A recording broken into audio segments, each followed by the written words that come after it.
Hi, my name is Dara. In this video, I'm going to be showing you how to set up calculation channels on FlexLogger. So calculation channels are virtual channels that FlexLogger creates that use real-time math and signal processing to your physical channels. So as you can see in this setup, I already have my channels all configured, but I want to set up two different calculation channels based off of the light sensor.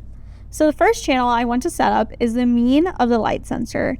And this will help especially if the data is noisy or has a lot of fluctuations, and it will give us the mean value that we can use in further analysis. So to set up that channel, I'm going to click Add Channels, Calculation, and then Mean.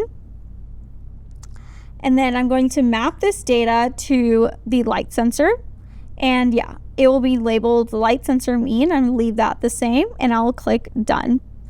The second channel I want to set up is the integral of the light sensor. And if you're running this test for a long period of time, you might be curious on the total light exposure the sensor has had.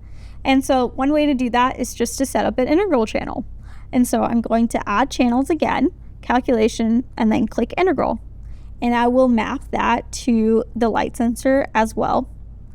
And it'll automatically name it as light sensor integral, and I'll click Done.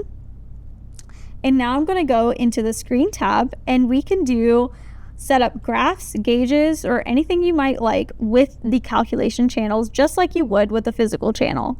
So I have this set up with the total light exposure, and I can map that to our integral channel. So I'm going to click that, and it will give us the number of the total light exposure that we've had.